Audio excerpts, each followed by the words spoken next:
శ్రీమద్భాగవతం శ్రీమద్భాగవత గ్రంథానికి నమస్కారం. నిగమకల్పతరోర్గలితం ఫలం సుఖముఖాదమృతద్రవ సంయుతం పిబత భాగవతం రసమాలయం ముహురహో రసికా భువి భావుకాః. శ్రీసుఖయోగీంద్రుల వారికి నమస్కారం. యం ప్రవ్రజంతమనుపేతమపేతకృత్యం ద్వైపాయనో విరహకాతర ఆజుహావ పుత్రేతి తన్మయతయా తరవో వినేదుః తం సర్వభూతహృదయం మునిమానతోస్మి. నరనారాయణులకు, చతుర్ముఖ బ్రహ్మకు, సరస్వతీదేవికి, వ్యాసమహర్షుల వారికి నమస్కారం. నారాయణం నమస్కృత్య నరం చైవ నరోత్తమం దేవీం సరస్వతీం వ్యాసం తతో జయం ఉదీరయేత్. శ్రీమద్భాగవతము 4వ స్కంధములో సూతమహాముని శౌనకాది మహర్షులందరికీ ప్రవచనం చేస్తూ ఈ రకంగా చెబుతూ ఉన్నాడు.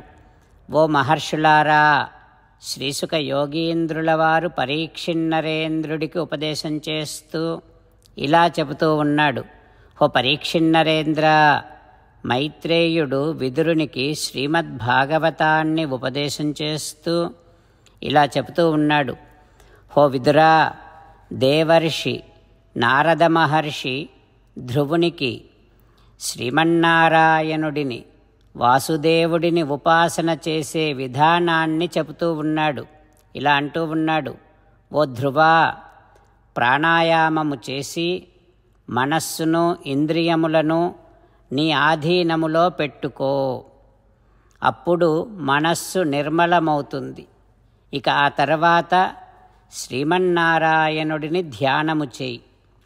శ్రీమన్నారాయణుడి యొక్క దివ్యమంగళ విగ్రహాన్ని కళ్ళకు కట్టినట్టుగా, సాక్షాత్తుగా దర్శిస్తున్నట్టుగా ఈ రకంగా ఒక్కొక్క పరమాత్మ యొక్క సౌందర్య విశేషాన్ని మనసారా ధ్యానము చేయి.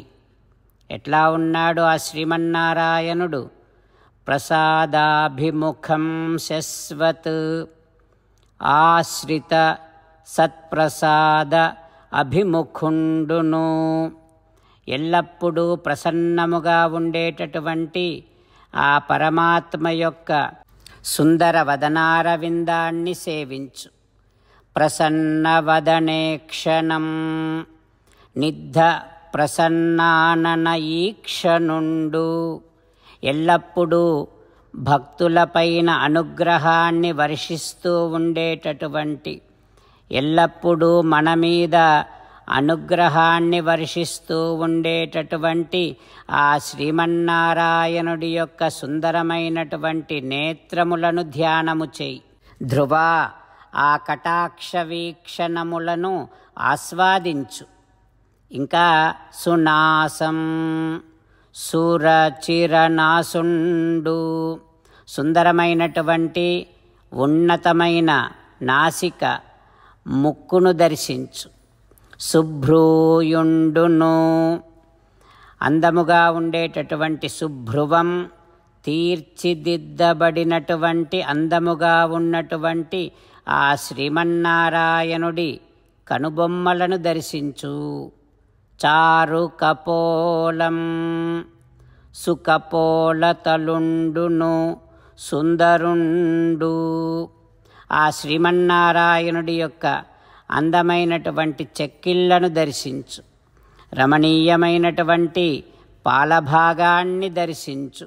సురసుందరం, అందమైనటువంటి వాళ్ళందరికీ అందగాడైన, దేవతలందరికంటే పరమసుందరుడైన శ్రీమన్నారాయణుడిని మనసారా భావించు, భావనాపూర్వకముగా దర్శించు అని నారద మహర్షి ధ్రువునికి ఉపదేశం చేస్తూ ఉన్నాడు.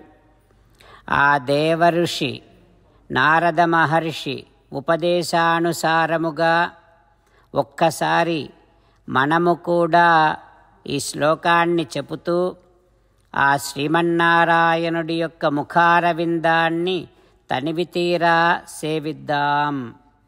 ప్రసాద అభిముఖం శశ్వత్ ప్రసన్న వదనే క్షణం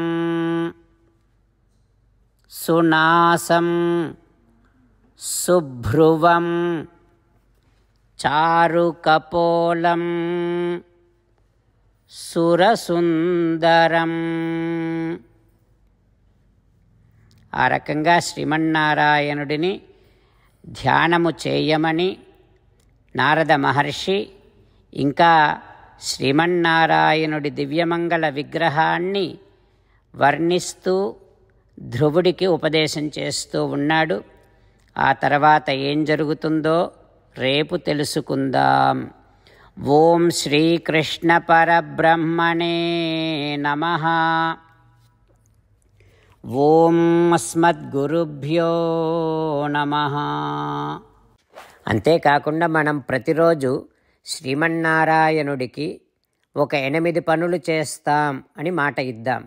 ఎందుకంటే శ్రీకృష్ణ భగవానుడు 18వ అధ్యాయములో 65 నుండి 70వ శ్లోకాల ద్వారా శ్రీమద్భగవద్గీత అంతటికీ సారభూతముగా మనకు 8 పనులు చేయమని చెప్పాడు. అలా చేస్తే చాలు, నేను మిమ్మల్ని అన్ని విధాలుగా రక్షిస్తా అని ప్రమాణపూర్వకముగా ప్రతిజ్ఞ కూడా చేశాడు.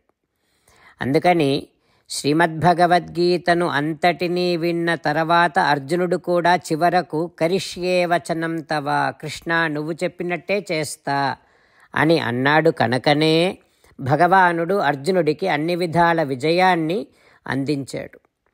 మనం కూడా ప్రతిరోజు శ్రీమన్నారాయణుడికి ఆ రకంగానే మాట ఇద్దాం. 8 పనులు చేస్తాం అని మనము మాట ఇస్తే అది అష్టాక్షరీ మహామంత్ర జపము చేసినటువంటి ఫలితాన్ని మనకు ప్రతిరోజు ఇస్తుంది. ఇట్లా మాట ఇవ్వటం కంటే గొప్ప పూజ, యజ్ఞము, తపస్సు మరొక్కటి లేనే లేదు. అందుకని నేను అంటూ ఉంటాను, మీరు మనస్సులో భావిస్తూ ఉండండి. ఈ రకంగా మనము మాట ఇస్తూ ఉంటే శ్రీకృష్ణ భగవానుడి ముఖారవిందములో కలిగేటటువంటి ఆనందాన్ని మనం ప్రతిరోజు దర్శిద్దాం, ఆస్వాదిద్దాం. జై శ్రీమన్నారాయణ. హో శ్రీమన్నారాయణ, నువ్వు చెయ్యమన్నట్టే నేను నిన్నే సంతతము ధ్యానము చేస్తూ ఉంటా. హో శ్రీమన్నారాయణ, నువ్వు చెప్పినట్టే నేను నీ భక్తుడిగానే ఉంటా. హో శ్రీమన్నారాయణ, నువ్వు చెయ్యమన్నట్టే నేను నా విధులను కర్తవ్యాలను నీ సేవగా నీ తృప్తి కోసమనే సక్రమంగా నిర్వర్తిస్తూ ఉంటా. హో శ్రీమన్నారాయణ, నువ్వు చెప్పినట్టే నేను నీవాడిని అనే మహావిశ్వాసముతో నీకే నమస్కరిస్తూ ఉంటా. హో శ్రీమన్నారాయణ, మామేకం శరణం వ్రజ, నన్ను ఒక్కడిని మాత్రమే శరణు వేడుకో అని నువ్వే అన్నావు కనుక నేను నిన్ను ఒక్కడిని మాత్రమే శరణు వేడుకుంటా. హో శ్రీమన్నారాయణ, మా శుచః, ఇక దుఃఖించకు అని నువ్వే నాకు భరోసా ఇస్తున్నావు కనుక నేను ఇక దుఃఖించను. హో శ్రీమన్నారాయణ, నువ్వు చెప్పినట్టే నువ్వు నా కోసమని అనుగ్రహించినటువంటి శ్రీమద్భగవద్గీతను ప్రతిరోజు కనీసము 1 శ్లోకాన్నైనా జ్ఞాపకం చేసుకుంటూ శ్రీమద్భగవద్గీతను అనుసంధానము చేస్తూ ఉంటా. హో శ్రీమన్నారాయణ, నువ్వు చెప్పినట్టే నువ్వందరి కోసమని చెప్పినటువంటి శ్రీమద్భగవద్గీతను తెలియని భక్తులందరికీ తెలియచేసే నా వంతు ప్రయత్నాన్ని నేను నిరంతరము కొనసాగిస్తూనే ఉంటా. హో శ్రీమన్నారాయణ, నేను నువ్వు చెప్పినట్టే చేస్తా, నీకు నచ్చినట్టే ప్రవర్తిస్తా, నీకోసమే పని చేస్తూ ఉంటా. కరిష్యే వచనం తవ. జై శ్రీమన్నారాయణ. భక్తులకు ప్రత్యేకమైనటువంటి విజ్ఞాపన. మీకు అన్ని విషయాలలో వెంటనే మంచి ఫలితాలు రావాలి అనంటే ప్రతిరోజు 1 నిమిషం వెచ్చించి నారాయణాస్త్రాన్ని చదవండి. ఇక మీకు తిరిగే ఉండదు. నారాయణాస్త్రాన్ని పొందడానికి మీరేం చేయాలంటే నారాయణాస్త్రం అనే వెబ్సైట్కి వెళ్ళి మీ పేరు, మీ ఈమెయిల్ ఇస్తే మీ ఈమెయిల్కి నారాయణాస్త్రం PDF వస్తుంది. అందులో ఒక రామాయణ శ్లోకం, ఒక గీతా శ్లోకం, ఒక విష్ణునామం ఉంటాయి. ఆ 3ంటిని కలిపి నారాయణాస్త్రం అంటాం. ప్రతి ఒక్కరికి వేరువేరు శ్లోకాలను ఇస్తున్నాం. ఆ రకంగా ఎవరి శ్లోకాన్ని వారు ప్రతిరోజు తప్పనిసరిగా చదవటం వలన ప్రతిరోజు ప్రతి 24,000 భక్తులతో ఒకసారి సంపూర్ణ రామాయణ పారాయణ, 33 సార్లు శ్రీమద్ భగవద్గీత పారాయణ, 24 సార్లు శ్రీ విష్ణు సహస్రనామ స్తోత్ర పారాయణ జరుగుతుంది. ప్రతి ఒక్కరికి అంతటి విశేష ఫలితము ప్రతిరోజు లభిస్తుంది. అందుకని మీరు, మీ కుటుంబ సభ్యులు అందరూ ఒక్కొక్కరు ఒక్కొక్క నారాయణాస్త్రాన్ని వెంటనే పొందండి. జై శ్రీమన్నారాయణ.